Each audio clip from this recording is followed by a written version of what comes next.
Hello, Central New York, and hello, hockey fans all across the internet, and welcome to the Central New York Hockey Report podcast. I'm your host, Scott Kinville, and we've got an awesome show lined up once again this week. The great shows just keep coming, and I'm so proud of it. Before we bring our guests in, though, I'm going to bring in our co-host. First of all, sitting right next to me, pressing buttons as he always does. I hope he doesn't screw anything up. Dave the Save Warner. Hey, how you doing? I'm good. I was just going to tell you that that's the most precise we've ever been on starting a show to the second. I know. It just worked out perfect. It is. I couldn't believe it. Yep. It's like actually dropping the puck on time. It was. It was. It was. Yeah. Oh my God. And our other co-host here, he's sitting there in his dorm room, getting all ready to go, battling his internet.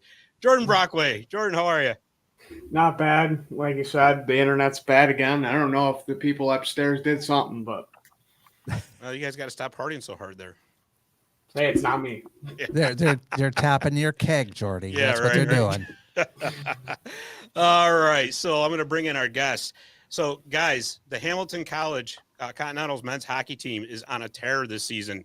They've started off 4-0-0, off to a great start, and it is my pleasure to bring in the head coach of that team, Rob Haberbusch, and defenseman James Philpott. What's going on, guys?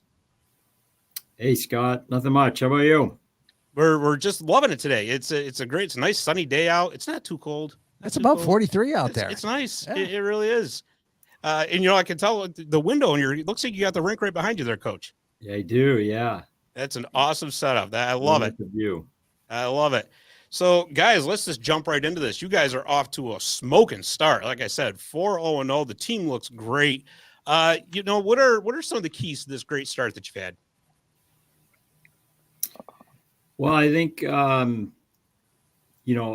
point to two things: our leadership and culture. James, one of our captains, and these guys have done a great job leading the team and welcoming in a lot of new freshmen, and they've kind of kept the culture in place, which isn't easy to do with that many new guys on the team. So they've done a great job. And then I also have to point to the goaltending we've been getting through the first four. We've really got some great performances out of Charlie Archer and Jack Grant. So I think those are two really big keys for us. Yeah, I would say so. How about you, James?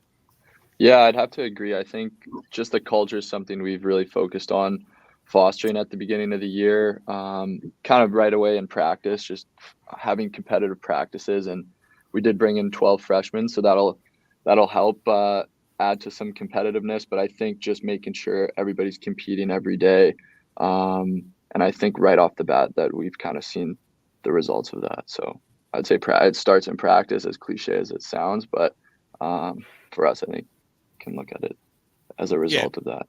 Oh, no doubt about it. And, some might be surprised that you guys started 4-0-0. I'll be honest with you. I'm really not, because you guys actually ended last season on a really good note. In the regular season, you had one loss in your last 8 regular season games. So you could kind of see this building, right? And like I said, the awesome start is, to me, not that big of a surprise. James, before we get into everything else, I want a little background info on you, my friend. So tell us about your road to Hamilton College. Yeah, so I don't know how much time we have, but I could probably got all the time you want. No, we don't. There aren't roads in a lot of the places he went, so yeah.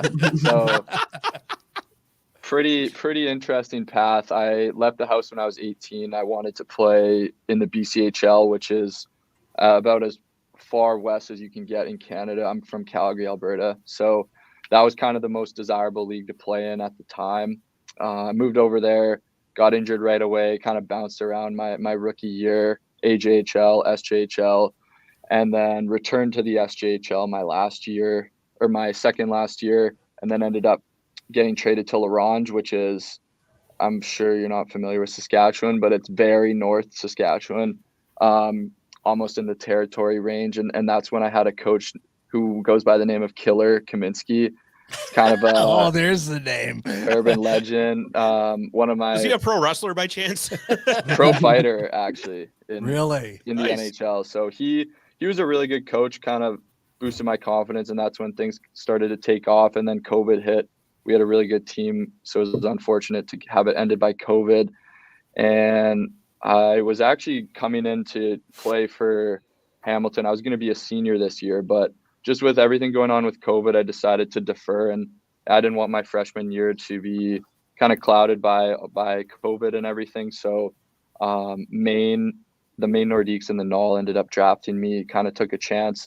So I decided to play another year there, which was awesome. We made it to the Robbie Cup finals, lost to Shreveport, and then came into Hamilton that year after. So kind of a unique journey. I think it was like 4 or 5 teams, but couldn't have been happier with the way it panned out. So Well, I would say that's a short version. Because some chance you were a first round pick. So, I mean, they were pretty sure of what they were getting. Yeah, I don't know what they were thinking, but yeah. Yeah. Oh, man, that's great.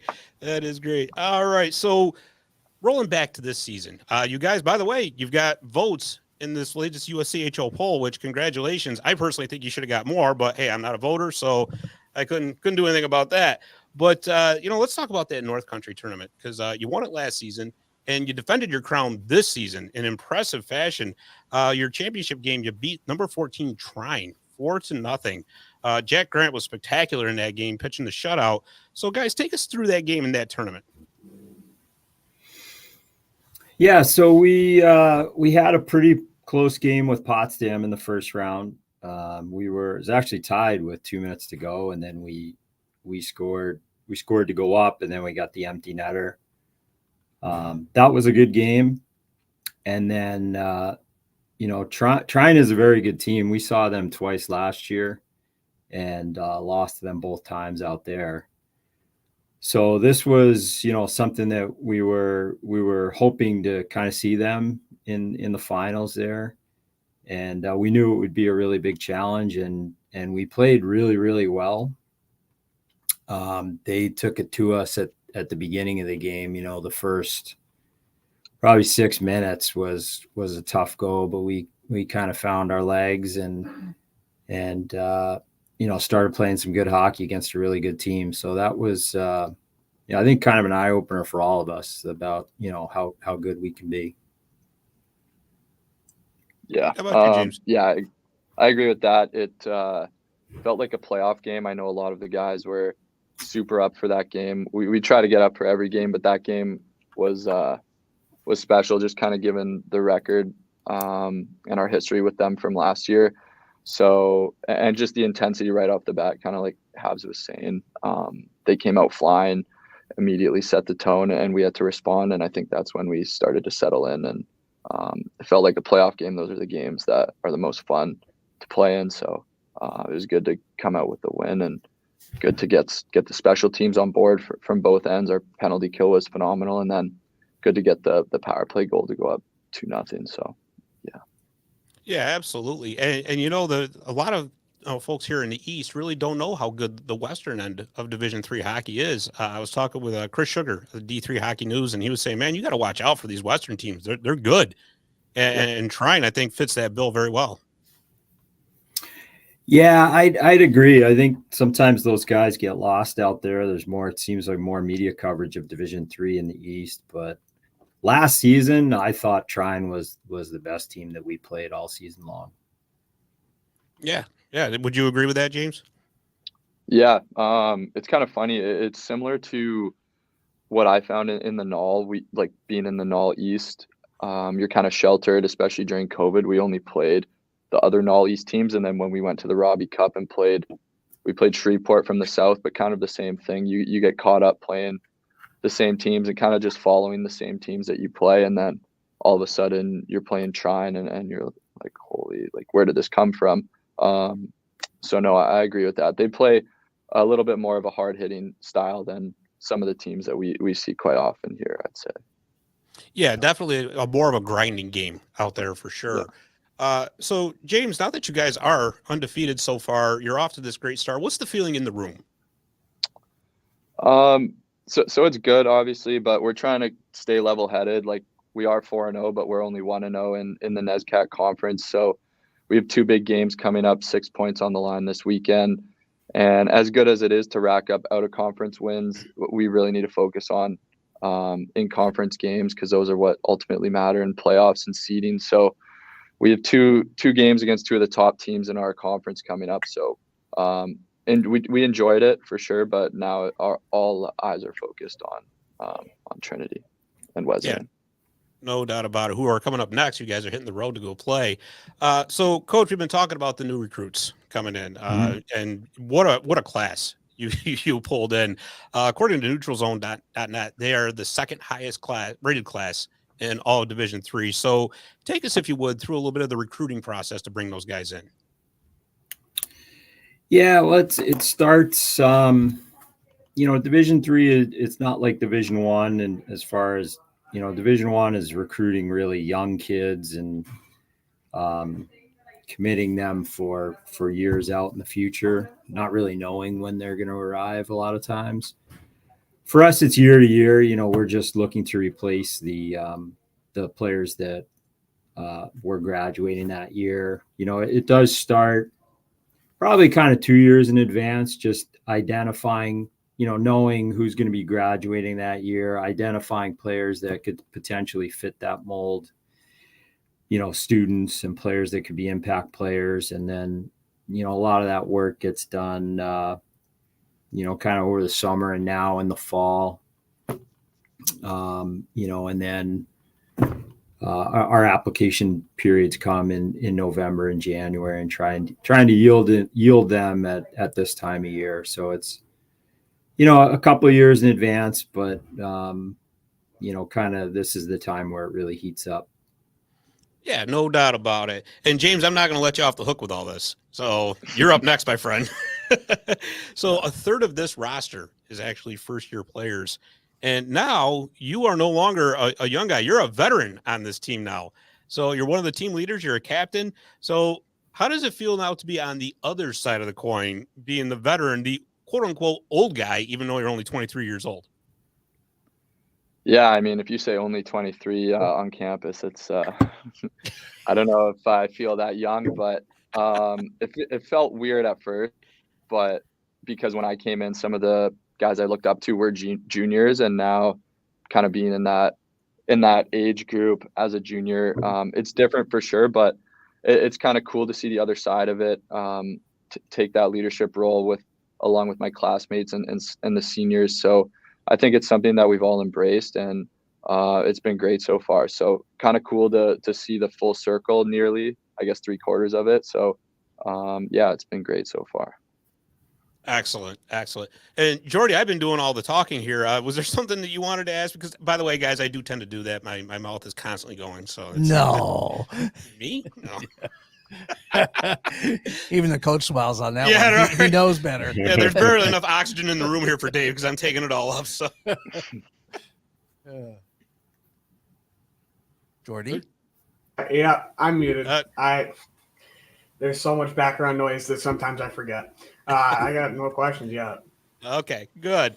So let's see. Upcoming schedule. So like you guys said, you got Trinity, you got Wesleyan on the road. Your next 4 are on the road, actually. And then you come home for a 6-game homestand, and that homestand kicks off with a rematch against those Trine Thunder. Yeah. So that's got to be something you guys are looking forward to. Yeah, it is. We're squarely focused on these next 4 conference games to close out the year. But that will definitely be a fun weekend. Those games are going to be down at the Clinton Arena, actually. Really? Something. Yeah, we used to do that every year, and then when COVID hit, it kind of fell apart. But we usually do it this kind of New Year's Eve-ish time frame, that weekend before our conference games get going again. It's a good opportunity to get into town and get some of those folks to our game, bring our game down the hill to them. And, it's a fun place to play, as you know, Scott. I'm sure you've been in there. It's a historic building. So we're looking forward to that for sure. Coach, you don't know how many times I've fallen down on that ice in front of players trying to slow them down. That was just the beer. Yeah, listen, you can't prove that. But so, I mean, yeah, that's great. And the worst part is the schedule is right here in front of me, and I didn't see that. Well, so you guys, speaking of Clinton and getting down there in the hill, you guys work with the youth hockey program there too. We do, yeah. James, you want to talk a little bit about that?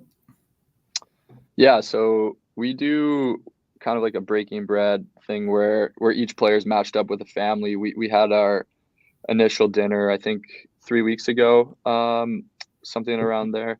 But each player is matched up with a family, and it reminds me a lot of juniors, how you have your billet family and you're kind of taken into this family. And I know a lot of the guys are super close with the Clinton people that have kind of embraced them, and they'll go to coffee or breakfast with them on the weekends. They'll come to their games and they'll go and talk to them after. So I know a lot of the guys have been loving it, and I think it's going to be great for the rest of the year. Yeah, absolutely. And James, so to those kids, you guys are the rock stars, and that's got to be an awesome feeling. Yeah, it is. It is cool. It's awesome to kind of get to, I guess, reciprocate what we had when we were growing up, talking to college players or players who were older, who we looked up to. So it's cool to be, I guess, in the other position, and it's also nice to be able to just talk to some parents and hopefully get more people to the games and just kind of get tighter with the community as a whole. So it's been good all around. Yeah, no doubt about it. And speaking of kids, growing up in Calgary, I'm sure you were a Flames fan growing up and still are. Yeah. It's been, I guess, up and down this year. Still rattled about the Tkachuk trade. He was my favorite player for Calgary. And then to see him go to the Cup finals the year after was tough. But no, I mean, I think as of now, we're in the wild card spot. We haven't had the best start, but yeah, I watch every game pretty closely, so which is good and bad. But yeah. Who were your idols growing up? I liked Giordano. He had one season where he won the Norris and just seemed to be doing everything right. Another Calgary kid who was only a couple years older, which is crazy to say, but Cale Makar, who I just watched growing up, and he played in the AJ as well. I played a couple affiliate games for Canmore when I was in midget AAA, but he played on one of my rival midget teams, but he would have been a couple age groups above. But just watching him, even in summer skates, was pretty ridiculous, the things he could do. And then getting to see him kind of move on to UMass and then up in the NHL and ultimately winning it and then bringing the cup back to Calgary. So that was something that's been really cool. I love watching him, and just the things he does is pretty insane.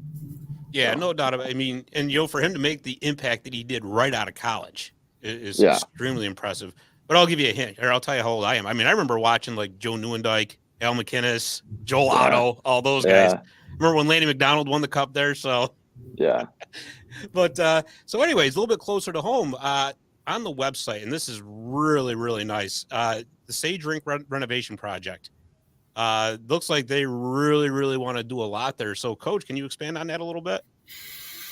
Sure. Yeah. So they're currently there's a lot of phases to this, but this summer they replaced all of the HVAC dehumidification equipment in the rink, which isn't not a big sexy project, but it's made a huge difference in the quality of the ice. And they're still working on that. The roof is being replaced, and like I said, that's made a big difference as far as the ice quality. Next summer they're gonna be replacing the slab, so the ice making mechanicals. And then the boards and glass will be replaced as well. So the playing surface is going to be brand new by the end of the summer next year. And then the project that you're referring to, there's several phases to that, which would really revamp Sage. That would be new dressing rooms. Would be phase one, and phase two is revamped seating throughout the arena, and then the third part would be a new lobby off the front of Sage. So basically, trying to keep the keep the location, keep Sage Rink intact, the location that we have, which is central to campus, the historic building, but enhance it with, modern additions onto it as well, which would, make it a really, really great experience for the players, give them some modern amenities and improve the fan experience as well. So it's a lot of things that they have planned, and really everything's just scheduled over the summer, over several years, so that they can, so that we don't have to find a new home for a season. Right. So that's kind of the gist of it. Like I said, those first two parts, the HVAC stuff is essentially done. The new ice making equipment, boards and glass will go in next summer. The rest of it needs to be fundraised, but we're hard at work at that right now. Yeah, no, I'm looking at the renderings right now. By the way, we should go to athletics.hamilton.edu, and I'll put the link in the bio for the show. Great, thanks. This looks beautiful. This really does. And Sage Rink is such a historic rink. It really is. It reminds me a lot of what they with the Clinton Arena, what we just referenced earlier. So when they won that Kraft Hockeyville, I think it was 2018. Yes. Everybody, they got the $150,000 and people were expecting, well, it's going to be a brand new building. Well, no, because what you just talked about is so important that people don't realize having that new roof, which is what they did, the new HVAC. It's so much more for the quality of the ice. It's just incredible. And obviously that's what you want the best, right? Because that's what you're playing on. So, but yeah, looking at these renderings, this is absolutely gorgeous. And I really hope you guys get all the money that you're trying to raise, because, man, if you can do this, what a feather in the cap for Central New York hockey. Yeah, it would be really beautiful. Yeah, I mean, from start to finish, if they could do all that, it would be $33 million. So it's a major undertaking, and that's what it takes nowadays. You feel for Clinton Arena, that $150,000 that actually doesn't go very far. Initially, it sounds great, but these are huge expenses.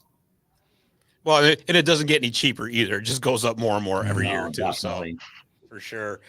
Okay. So guys, I don't want to take up too much more of your time. I know you got stuff to do, and I know you got get ready to go on the road, but I always like to end our interviews with a fun little question for the guys on the show. And this week, I want to know from both of you guys, which Continental would be the most likely to have a reality TV show after he's done playing hockey? Billy, I'm gonna let you go first. I'm gonna go. It's fun. I think all three of our goalies. I'd love to see a reality TV show with all three of our goalies: Jack Grant, Charlie Archer, and Josh Nadler. I think they'd make for great entertainment between the three of them. They all are characters in their own sense, and we love them all dearly. And I think a lot of the guys would vouch for that. Who doesn't want to see all three of the goalies and what they're up to kind of out of the rink. So that's what I would go with. That would be awesome. Yeah. Goalie house. Yeah. Oh, jeez. Yeah. Instead of Animal House, right? Yes, exactly. Yeah, I got it. Oh, jeez. How about you, Coach? I'm looking at the roster in front of me. I can't top that. That is an amazing. I'd pay money for that subscription, Billy. Definitely. Yeah. I was gonna say Granter at first, but yeah, you throw Nads and Charlie in there and some kind of Survivor kind of competition, getting voted off the island. Yeah, that would be amazing. I'm in on that. I agree. You know what? That's a great idea. You get the subscription, you raise the money for the renovations, and there it is. There it right is. There. There we go. Yeah. Awesome. And we'll film it. Yeah, there you go. Yeah, we're gonna do that ready for you. Sure, exactly. Bring a crew down there. We're ready. Well, guys, thank you so much for taking the time to come on and talk to us. We really appreciate it. And, congratulations on this great start. We know you're going to continue it throughout the season. Best of luck throughout the season. And we will see you soon when you're back home at Sage Rink. Sounds great, guys. Thanks, Scott. Thanks, Jordan. We appreciate it. Awesome. Thanks for having us. Appreciate it. All right, guys. Thank you so much. Take care. See you guys. All right. Wow, that's awesome. You know what? I would actually like to see that show now that they mention that. Yeah, that would be awesome. It'd be a good project for us to take on, right? It would be. It would be perfect. There you go. Before we go to break too, I just want to mention that the Hamilton women, they're number 6 in the country still. And they are in the middle of a 9-game homestand to start the season. So I don't know if that's an advantage or not to have all your games early at home like that in the season. I mean, obviously there's nothing you can do about that. That's the schedule you're handed, right? But this weekend they've got Trinity at home Friday and Saturday, and I'll be out there Saturday covering the game. So look for that on our website, CNYHockeyReport.com. Nice. Cheap plug, what you're going to hear throughout the rest of the show. Yeah. But yeah, like I said, and then Tuesday, December 5th, they're at home for a rematch with Nazareth, who they eliminated in the first round of the NCAAs last year. So that could be a really intense game as well. So that'll be pretty cool. Like I said, I'll be out at Sage on Saturday. And, I wanted to touch on that too before we went to break with the renovations. Sage Rink is like I said to those guys, such a historic building. When you walk in there, it's like, wow, this is you get that feeling, that aura, because it's incredible just the way it's all set up. Some people, it's got sport columns, yeah, but you know what? That's what makes the charm of it right there. And it's like I said, you just can't beat that feeling of, wow, this is what it was like. As long as the support columns aren't in the middle of the ice, you're good. Well, no, I mean, it'll be interesting. It would be. It'd be another good reality show, maybe. It'd be like, yeah. Oh, sorry. Laid out on the ice. But yeah, I mean, we were talking about the lobby renovation. I mean, I'll tell you that have you ever been there? No. Sage? So when you walk out of the rink and you come in through their lobby, it's a really nice setup. Actually, it's very cozy. Right. It really is. And so I'm curious to see what exactly they want to do more with that. But they put a rendering of that. It's all right here. I mean, okay. I know you can't put it on the screen. I'll show you afterwards. They got renderings of everything here. Like I said, athletics.hamilton.edu. Go to the men's hockey tab, and then you can click on it right from there. This locker room looks beautiful. The rink itself looks awesome. And so, yeah, like I said, I really hope they can pull that off and get all the money they need.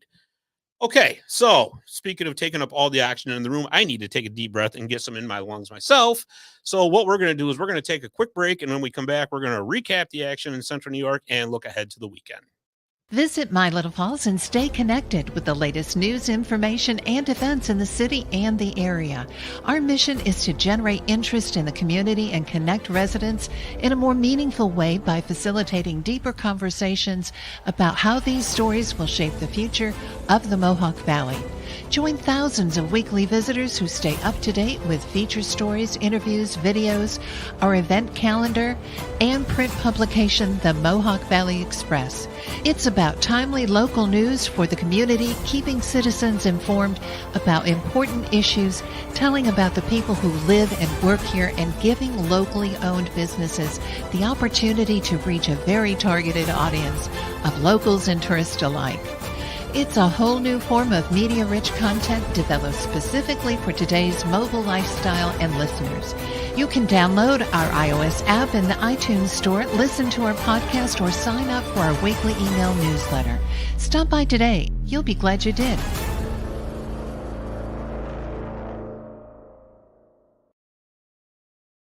Okay, and we're back with segment 2 of the Central New York Hockey Report podcast.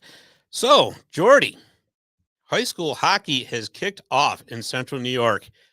Just when you thought you had a lot of hockey going on, guess what? There's a lot more because, like I said, both the boys and girls teams in our region are underway.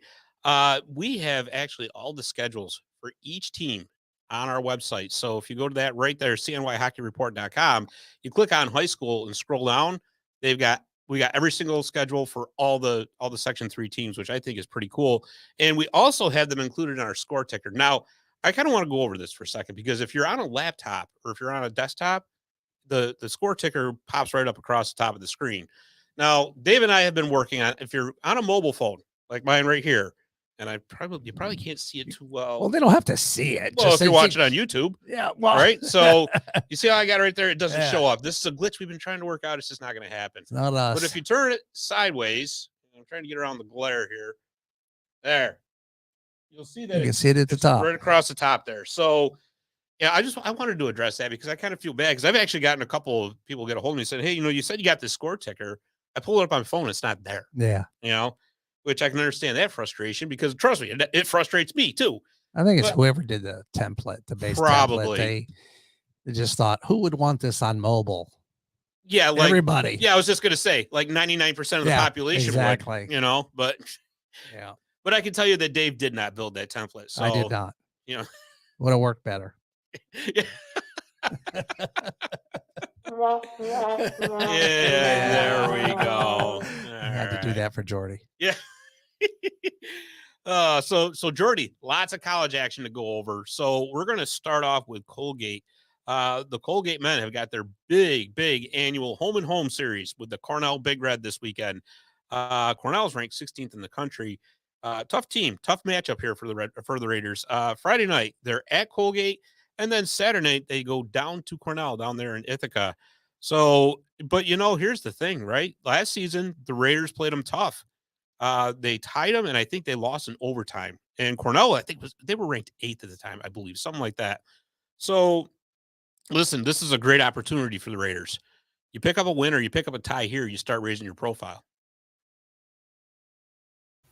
Yeah, and especially with how Colgate is. I mean, with that game, it's always scrappy. It's always a battle. So we'll see what they can do. Yeah, absolutely. No doubt about it. And so the women, they're not playing this weekend. They were out in Minnesota last weekend. They're ranked 4th, by the way. They had a tough weekend out there in Minnesota against the Minnesota Duluth Bulldogs, who are now ranked 6th in the country. So they lost their first game and they tied the second game. But listen, that was going to happen at some point. No team is going to go undefeated. So I mean, there's really, and I'll tell you what, Minnesota Duluth, they're a tough team. So this Tuesday, they're up in Syracuse to play the Orange up there at Kennedy Ice Pavilion. So a home road trip, I guess you could say, because they don't have to get on a plane for this one. Yeah, and that's always an interesting game. And I mean, coming off the Minnesota Duluth loss, it's a little bit of a shakeup, but at the end of the day, you knew a loss was coming eventually, and sometimes that takes more of a weight off of, okay, we finally don't have to worry about it. You know what? That's a great point, actually, because there's something to be said about that. Sometimes that loss does it. It's like, okay, there we go. The pressure of a winning streak is gone. Yeah, we got beat. Now let's start all over again. Or sometimes it's even, I wouldn't even call it a wake up call for the Raiders because they've been rolling. It's just kind of a, okay, this happened. Now let's start all over again. Moving right along over to Division III with the Utica Pioneers. They had the Thanksgiving showcase last weekend.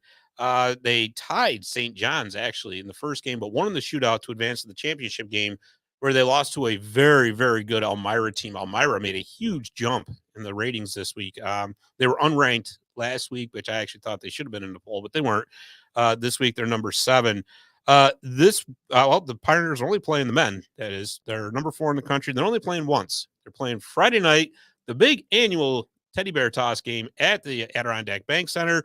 They're playing Division I Stonehill. Your thoughts on that game, Jordy? Oh, it's going to be great. I mean, you're bringing in a good Stonehill team who is kind of in D1 purgatory right now. So, I mean, depending on how Gary sets the lines, you'll see kind of how they want to do tempo and how big they want to show up. But I can kind of see how they're going to set it up, how you have your usual line of Vitale, Morse, and whoever they pair with them. ADR, Vladdy, Herrera. So you kind of already have an idea of what they're going to do. And as long as they don't play like the St. John's game, they should be fine. If they play well, I like it how they played Elmira the first 2 periods. And I'm not going to get started on the goal because that was a no goal. Or Rena thinks it's a no goal. But in reality, that game should have come down to a tie pretty much to the end. It was a stalemate until that goal. So I think if they play them like that, you're going to make it a competition. Yeah, I mean, it's not like they played particularly bad against St. John's. The Johnny goaltender, Bailey Huber is his name, stood on his head. I mean, he had 53 saves, something like that. Yeah, that was that no goal definitely changed things, to say the least. And Elmira took full advantage of it, but I think they definitely Elmira, that is, put everybody on notice that they're here, and you know, it's like we just talked with the Colgate women. Sometimes that's good to get that loss. Okay, happened. Now let's start again. So I guess it's from what I've been reading here, it's a sellout, by the way, for the Teddy Bear Toss. So there's going to be about 4,000 people jammed into the Adirondack Bank Center Friday night. Should be very exciting. The women are home too. The women are now ranked 9th in the country, and they're still undefeated. They're 7-0-2. They are home for a pair of games against Newman. So Friday afternoon at 5 o'clock over at the Nexus Center. And then they're 2 o'clock Saturday afternoon, same spot, same. I almost sound like the old Batman show. All right. Same bat time, same bat channel, same bat location, right? Same team. No, I don't remember that. You know, come on.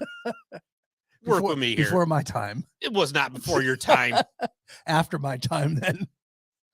Okay, that's better. Yeah, I was going to say, there's no way that was before your time. Okay. But no, the women are rolling. They had a very impressive 4-1 victory over Worcester State Tuesday night at the Nexus Center. And this weekend, they are honoring their seniors. Yeah, they've been on a roll, especially with them being in the Nexus. It's kind of like there's always that coinciding between their games and the men's games. They're still on a roll, and I'm excited for them because we've said it 100 times. They look like the men looked like last year, and when you have a team like that, it's exciting. Yeah, no doubt about it. So let's move over to our friends over at Morrisville, the Morrisville Mustangs. The men's team, they are home this Friday night against SUNY Canton. And then Saturday afternoon, we just mentioned the Teddy Bear Toss in Utica. Well, Saturday afternoon, there's one in Morrisville because that is their Teddy Bear Toss. Saturday afternoon, 3 o'clock start against Anna Maria College. They're coming off a win, the men are. They won the consolation game of the Castleton tourney last weekend, where they beat the Massachusetts College of Liberal Arts. Say that 5 times fast. 6-0. Very impressive win. So good for the Mustangs to get that big win in, and you know, maybe that starts turning things around for them. Yeah, they've had a rough stretch, especially playing good teams like Oswego State. I mean, right. It hammered them early. So maybe the second half will even out. You never know. And they're always someone who's scrappy. Yeah, no doubt about it. And, you know, I think people forget just how tough the SUNYAC is. They really do. I mean, I believe that's one of the bigger underrated conferences in Division III.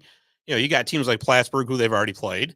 Oswego, like you just mentioned. You got Geneseo still in that conference. Cortland in that conference.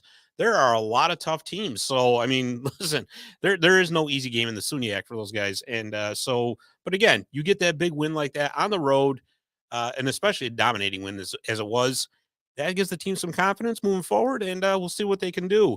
So the women also won big. They won Tuesday night against King's College of the UCHC at home, 7-1. They hammered them. Allie Davidson had 2 goals and an assist in that game. The women play again at home Tuesday night. Here we go. Same bat time, same bat channel again. See? And this time they're playing Arcadia of the UCHC. So a pair of UCHC teams for the women Mustangs.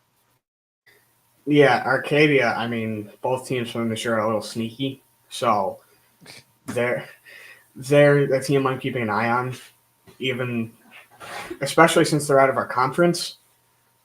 Zoning in on them, I'm going, they look a lot better than I thought they would. They're taking steps from last year. Yeah, absolutely. There's no doubt about that. And again, there is no more. It really kind of goes to that point. There's no more easy games for anybody anymore. You know, every game is tough, and you know, it's an exciting time for college hockey. Let's shift gears here. Let's go over to the AHL because we do have 2 teams in our coverage area. The Syracuse Crunch are on a 2-game winning streak. They're playing another home and home series this weekend. I think it's like their 4th or 5th home and home series in like the past 5 weeks.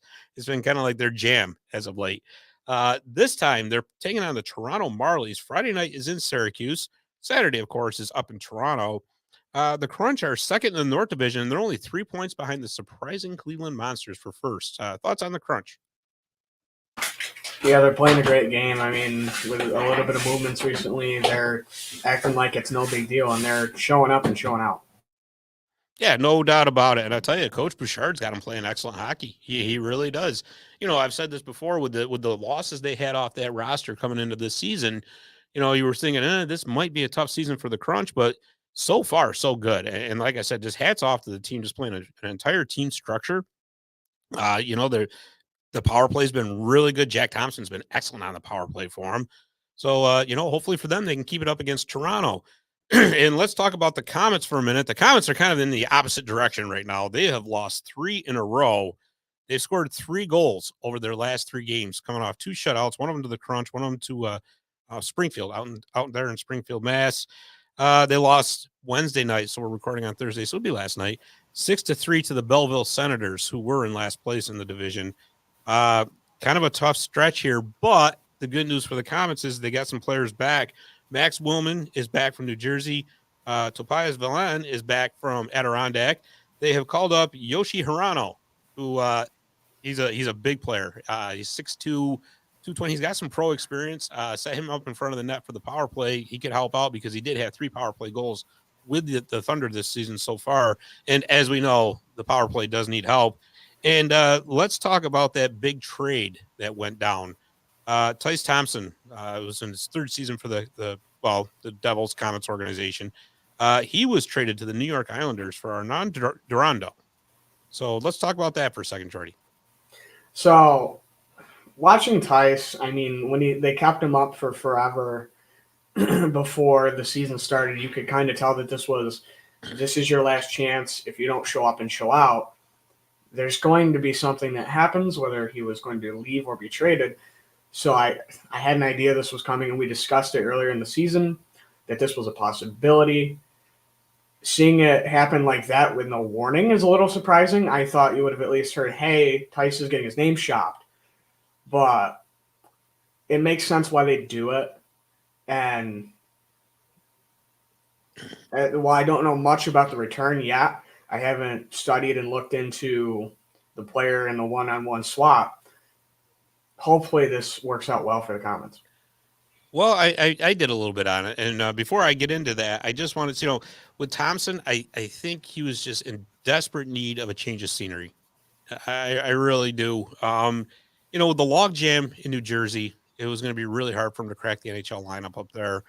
And he was actually on a one-way contract. So the Devils were paying him, an NHL salary to play in Utica. So I don't know if that had anything to do with it or not. That's just pure speculation. But again, for Tice, I think for him, just a new setting, new room, new everything for him, I think will do him good. How ironic, though, that it was his dad that coached the Bridgeport Islanders, which is where he's going to now for like 8 years. Matter of fact, he was their coach last season, and he's an assistant with Anaheim now. So he just missed playing for his dad. The return, Arnon Durando. So he's got 1 goal and 3 assists this season, but last season he had 24 goals, 33 assists for the Bridgeport Islanders. So I'm sorry, 31 assists. So the guy can put the puck in the net. He's got a little bit of an edge to him too. He's got 23 penalty minutes so far. Well, actually 25 after last night. So to be perfectly honest with you, I think this was a really good return as far as the Comets are concerned. I don't know how much it really moves the needle for New Jersey, but on an AHL level, to be able to get a guy like that back in, I think it's going to do him some good because, especially with Sam LaBerge, who, by the way, congratulations on signing that NHL contract and moving on up. He got called up to the Devils. You need guys like that, especially, in the tight North Division. You need guys with an edge. Yeah, and you've seen as the season, during the offseason and as it's transitioned, the Comets have prioritized, we need veterans, and that's what they did. They got a bunch of guys with experience. And it shows when they're all here, guys like Willman, Dowling, when all those guys are here and they're healthy, they're a good team. The problem is that they've run into injuries, which is par for the course for the Comets and the Devils. No kidding. And right? And everyone's been up and down, which is also very par for the course. yeah, it's the carousel, as we like to refer to it as, but no. So yeah, we'll see how it all works out for them. But I'll tell you, the road ahead does not get any easier. Kind of a bad time to be in a little bit of a funk because now they've got to go out to Cleveland, who I just mentioned is leading the North Division. They're out there for 2 games, Saturday and Sunday, out there in the land of the Rock and Roll Hall of Fame. So, sometimes going on the road is what you need. It helps you turn things around a little bit, but remains to be seen. Yeah, and they play a very strong road game, so we'll see what they do. Yeah, absolutely. So, all right, folks. So much hockey going on in Central New York. Just to try to keep track of it all is kind of mind-boggling. But like I said, if you go to CNYHockeyReport.com, another cheap plug, we have all the schedules, all the scores right there on that ticker that I talked about earlier. Please, it's a great resource for if you want to know scores, matchups, schedules, whatever you want to know. CNYHockeyReport.com is the place to go. Jordy, any closing comments? Not much other than hopefully we actually score for this teddy bear toss, because there's been years where we haven't. Yeah, no doubt. I mean, that's kind of important on a teddy bear toss game. So, absolutely. And yes, Dave reminded me too, just so everybody knows, the high school schedules and the scores that I can get, because high school scores can be kind of tricky to get sometimes. Those are all up on the ticker as well. Thanks for the reminder there, Dave the Save. Appreciate it. On top of it. It's too bad you didn't have You were getting ready to go, and I was like, no, wait. It's too And bad. everybody could see that you couldn't hear me because you pull your earphones off, forget you're on camera. Yeah, that happens. But Yeah. it's too bad you didn't have a reminder tone or something. I could have. I know. I could have done. We should incorporate that into the show. I could have done Jordy's dial-up reminder. No, that's his. That's his. I'm surprised you don't have like an alarm clock in there or something to remind me. Wait, you're forgetting something. You know? I do have. Yeah. Well, I have one of yours. Your award thing. Oh yeah. Well, yeah, Yeah. but that's award music. Well, okay. Which we haven't done an award show in a while. We should. We should. They're so much fun. Yeah. Oh boy. It's about the little things. That's right. It is. Do you know I saw that it was online somewhere and they had it on a sign in the back? It's the little things. I thought I was going to screenshot the thing and send it to Jordy. But Oh, that's great. That is great. You would have screenshot it and sent it to me. I would have sent it to Jeremy. I know. I would have sent it to him and then locked my door. Yeah, really.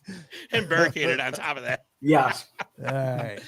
All right, folks. Well, that's all the time we've got for this week. Once again, I want to thank Rob Haberbusch and James Philpott from the Hamilton College Men's Continentals hockey team for coming on. And, of course, I want to thank Dave the Save Warner, Jordan Brockway, and, of course, you, the listener, for tuning in and supporting us each week. We really appreciate it. So, until next week, we will see you, and have a good one.